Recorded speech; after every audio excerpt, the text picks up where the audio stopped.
Hi, my name is Fisayo, Head of Procurement at Arsenal Football Club. And could you tell us about what you do day to day, please, at Arsenal?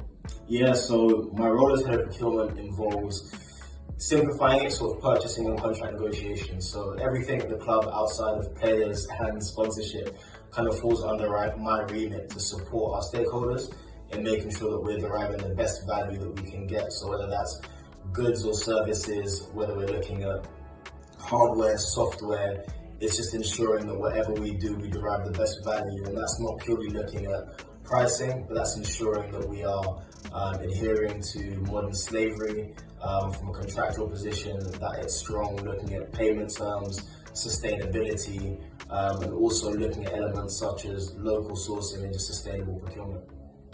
And how did you get to where you are today?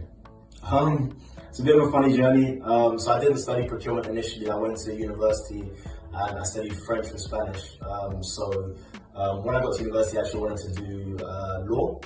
I spoke with a careers advisor who basically suggested doing something that I was passionate about and then looking at doing a law conversion course. Probably the best advice that I got, because by the time I finished university, I realized I didn't want to do law. And I chose to do languages because I decided that whatever field I went into, unless it was highly specialized, I'd be able to be trained on the job. So I did languages, and then coming out of university, went into procurement. Saw a procurement role that I found really interesting and thought that my skills were transferable towards. Started in that role, did my professional qualification, and kind of worked a number of different roles before arriving at Arsenal. So I started my career at British Gas and Centrica, working in procurement there. From there I moved to a procurement consultancy. With that consultancy I moved to the US and worked in Charlotte, North Carolina for a couple of years. And then the opportunity at Arsenal came about and I moved back to London to get started here. Nice, so there have been many steps to your journey. What advice could you share with young people who are either looking to emulate or learn from what you've done? The biggest kind of piece of advice I would give is be open to change.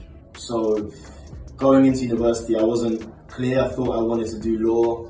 What I studied had nothing to do with law, and what I do now, funnily enough, does have a bit to do with law, but wasn't the intention. So I think be open to change and don't be concerned if you haven't got it all figured out at a certain point. I think that's natural. Life circumstances as well will help you guide kind of where you want to be.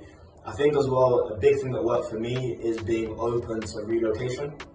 I think while you're young, it's a great time to do that, because the older you get, the more responsibilities you will have.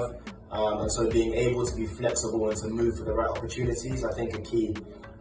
When I started in procurement, I moved out of London initially to Leicester to get my foot in the door with British Gas and Centrica. From there, I moved to the West Midlands and lived in Leamington Spa. From there, I then moved to Charlotte, North Carolina, as I mentioned before, coming full circle back to North London, which is where I grew up. So I think moving for opportunities to get that development, get that exposure is really valuable. Thank you. And lastly, what's your affinity to Stephen's legacy? I think it's important to share these things and for people to almost see people that look like them in roles. I really want to inspire people who may not appreciate and understand that there are roles like this that exist at a football club. It's very easy to look at a football club and to look at the amazing players that we have on the pitch. And if you look at some of the black players that we've had, in Alex Scott, for example, on the women's side, or if you look now at Bukayo Saka on the men's side as well, those are typically who you aspire to be when you're young.